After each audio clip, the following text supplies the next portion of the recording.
Pulau Merak ya. Kali ini podcast kita akan membahas informasi kesehatan mengenai apa sih manfaat ASI eksklusif terhadap penurunan stunting ya Mbak ya? Ya, untuk pencegahan stunting ya. Oke, Mbak ini kita mulai saja ya. Boleh Mbak Nawa. ASI eksklusif itu sebenarnya untuk bayi itu berapa bulan sih kita harus berikan? Jadi pengertian ASI eksklusif itu adalah pemberian ASI, hanya ASI saja, tanpa ada campuran minuman atau makanan lain kepada bayi dari 0 sampai 6 bulan.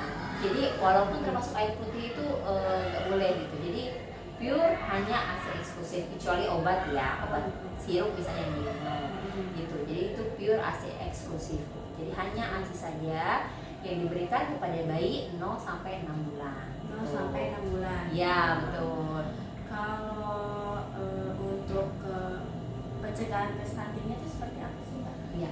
Jadi gini, fenomenanya sekarang itu untuk mendapatkan ASI eksklusif itu susah sekali gitu kan. Maksudnya capaiannya itu sangat rendah, hanya sekitar 20%, 30% gitu.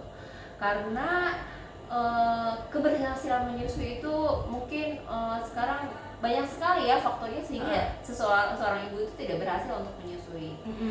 Jadi untuk kondisi ibu yang sehat, fisiknya sehat, ya bisa tidak sakit, tidak dirawat, itu padahal mutlak harus ASI eksklusif, gitu, kecuali dia ada faktor yang lain ya. Dengan menyusui secara eksklusif itu bisa menurunkan atau menghindari stunting. Pertama, karena dari pertama kali dilahirkan nih bayi kan IMD ya namanya ya, inisiasi menyusui dini, itu langsung ditempelin ke dada ibunya. Nah dengan IMD itu dirangsang kan, ASI yang keluar itu yang pertama keluar itu namanya kan kolostrum ya. Kolostrum itu untuk daya tahan tubuh. Nah daya tahan tubuh bayi otomatis kan menghindari penyakit infeksi. Nah dan itu yang tidak didapatkan pada susu formula gitu ya. Jadi itu otomatis bayi itu akan terlindungi dari batuk, pilek, karena bayi itu kan resikonya sangat besar ya terhadap penyakit infeksi. Makanya itu kolostrum itu wajib diberikan. Karena kalau misalnya bayinya sering sakit, misalnya daya tahan tubuhnya turun, kan pasti dia berat badannya nggak naik dong. Nah dengan berat badan nggak naik itu kan dia otomatis nanti pertumbuhannya dan perkembangannya jadi bisa menyebabkan lama-lama gagal tumbuh atau stunting. Betul. Terus kemudian gimana? Kadang kegagalannya itu kadang kita harus tahu nih kegagalannya dari mana sih. Misalnya dia tidak bisa memberikan ASI eksklusif. Pertama, kadang faktor keluarga yang tidak mendukung. Suaminya ya, keluarga terdekat lah, keluarga inti, atau misalnya ibu itu melahirkan di rumah orang tua atau di rumah tuanya gitu kan. Mungkin dulu sama sekarang beda. Dulu dikasih pisah, misalnya bayi dikasih pisah nggak apa-apa mungkin ya, tapi kan sekarang nggak boleh seperti itu. Terus faktor psikologis, ya ibunya kan nggak boleh stres. Selama ibunya happy, ibunya bisa makan banyak, itu saya kira bisa menyusui dengan eksklusif gitu seperti itu. Tapi kan ada masyarakat yang bilang ASI saya sedikit gitu, itu ngaruh dari pola makan atau enggak sih Mbak? Jadi kalau ASI sedikit itu kita harus dikaji dulu nih ya, misalnya posisi menyusuinya seperti apa, udah betul apa enggak ya, karena ternyata menyusui itu ada ilmunya juga ya. Di buku hamil itu, di bukunya itu ada ya, jadi posisi bayi itu harus misalnya garis lurus dengan ibunya, terus wajah bayi itu menghadap ke dada ibu, seperti itu, mulut bayi terbuka lebar, sebetulnya. Jadi nanti nggak lecet gitu tuh, ibunya tuh nggak sakit kalau posisinya sesuai ya, garis lurus. Terus bayi itu jangan sekali-kali kasih empeng gitu, atau dot, karena dengan dikasih empeng atau dot itu akan mengurangi daya hisap bayi, atau bisa jadi lebih parah bingung puting. Yang ada malah bayinya. Jadi kadang ya misalnya ASInya belum keluar, dia udahlah kasih susu formula dulu gitu kan. Nah justru dengan dikasih susu formula si bayi nggak bakal mau ngisep ibu, ataupun kalaupun dia mau ngisep payudara ibunya, itu kemampuan daya hisap bayi itu justru berkurang. Karena beda, bayi yang ngenyot payudara ibu itu kan dia mengeluarkan tenaga nih, berusaha. Kalau dot kan nggak usah. Iya, otomatis ya. Jadi payudara itu sistemnya semakin banyak kita minta, semakin banyak dia berikan gitu. Jadi kalau bayinya udah ngisepnya gitu-gitu doang, ya udah berarti payudaranya tuh mungkin memproduksi ASI-nya sedikit kali ya, makanya jadi dikiranya produksi ASI-nya berkurang, padahal berkurang karena mungkin bayi dikasih peng dulu gitu atau dikasih dot gitu, posisi menyusui, atau mungkin dari faktor ibunya, fisiknya, mentalnya, karena ibu menyusui itu yang tadi saya bilang harus harus stres, jangan stres gitu ya, harus happy selalu ya. Terus kajiannya dengan kejadian stunting nih, misalnya untuk pencegahan, oke lah dia pertama mohon maaf ya, pada kalangan yang ekonomi menengah ke bawah misalnya, bayi itu lahir, terus dikasihlah misalnya susu formula gitu kan. Oke lah kalau bayi baru lahir mungkin cukup 30 ml 1 sendok atau 60 ml 2 sendok. Lama-lama bayinya kan besar kan? Iya. Tambah 2 bulan, 3 bulan. Sekali nyusu kan dia pasti 120 ml atau 160 ml. Karena orang tuanya nggak punya uang, akhirnya susunya diencerkan. Gitu.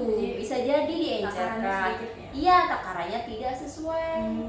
Lama-lama ya udah berarti berat badannya nggak naik, atau misalnya air yang digunakan atau peralatan yang digunakan, airnya dimasak sampai mendidih apa enggak, peralatan dotnya itu kotor apa enggak, disterilkan apa enggak, itu juga pengaruh ya, Mbak? Iya, itu berpengaruh karena bayi itu rawan infeksi gitu. Jadi makanya lebih baik ya udah kita susui aja, selain lebih hemat tentunya ya kan.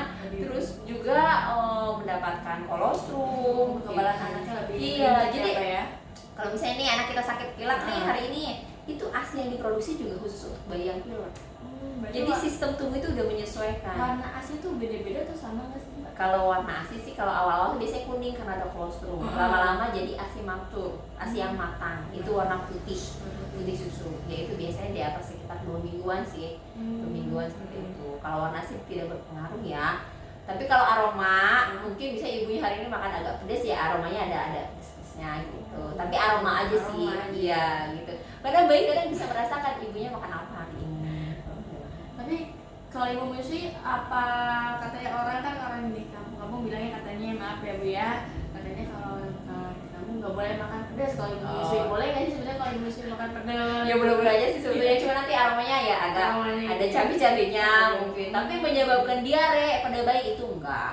Enggak, itu enggak menyebabkan. Dia kecuali mungkin alergi kali ya. Kalau alergi misalnya dari ikan apa misalnya ibunya nih punya bakat alergi. Kadang alergi itu kan diturunkan ya, bakat alergi itu. Jadi bayinya jadi agak merah-merah gitu. Tapi kan itu sebenarnya nggak kenapa-napa sih. Paling kita harus menghindari makanannya itu aja. Gitu. Pokoknya walaupun ibu bekerja ya, kita usahakan kan ibu bekerja tuh kadang dengan kesibukannya, dengan stres gitu kan. Makanya harus begitu melahirkan misalnya jarak 2 minggu, kita coba untuk per-ASI. Untuk coba gitu sebelum masuk cuti 3 bulan. Seperti itu. Harus semangat ya tuh. Iya, benar-benar ya. Karena dengan ASI itu berapa uang gitu loh yang dikeluarkan kan untuk menghemat nih ya.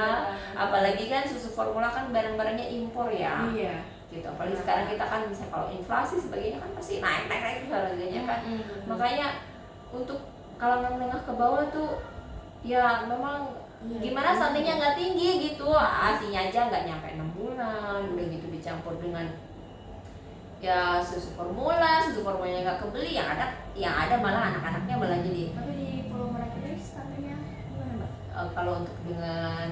Kalau untuk ASI juga kayaknya sama sih. Saya kira ya untuk menyusui kayaknya di kita juga kalau ditanya, Bu masih menyusui nggak, pasti jawabannya iya saya menyusui gitu kan. Tapi kalau Bu anaknya sudah dikasih makan apa ya atau minum apa, oh iya sudah dikasih susu anu misalnya gitu. Kalau ditanya menyusui ya dia menyusui, tapi dia sambil diberikan susu formula gitu. Tapi itu berpengaruh ke ASI juga nggak sih, Mbak? Iya betul, kalau misalnya dia udah kenyang dengan susu formula, dia pasti anaknya juga kenyang. Iya betul ya. Karena kan susu formula lebih padat ya.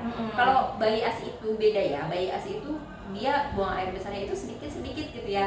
Kayak orang lain cerat gitu kan. Karena memang ASI itu mudah dicerna oleh tubuh.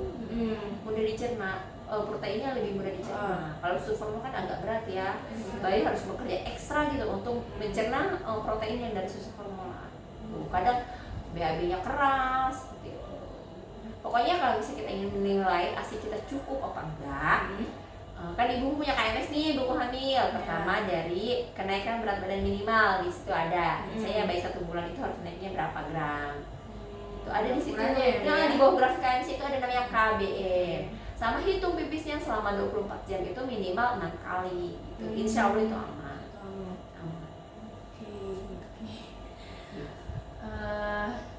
Tadi berikut adalah informasi tentang ASI eksklusif terhadap pencegahan stunting. Semoga di Kecamatan Pulau Merak ini masyarakat lebih paham mengenai tentang manfaat ASI eksklusif juga ya. Mungkin cukup sekian dari podcast kita hari ini. Saya ucapkan terima kasih kepada Mbak Feni. Sama-sama. Sudah Iya, nanti kalau misalnya di keluarga masyarakat Merak nih, ibu yang menyusui apabila mengalami kesulitan permasalahan menyusui nanti bisa datang ke Puskesmas Pemeran. Ya. Mungkin bisa bertemu dengan siapa, Mbak? Dengan saya boleh. Mbak Feni atau Mbak Afika ya. Ahli gizi Puskesmas Merak ya. Oke, sekian, terima kasih. Assalamualaikum warahmatullahi wabarakatuh. Waalaikumsalam warahmatullahi wabarakatuh.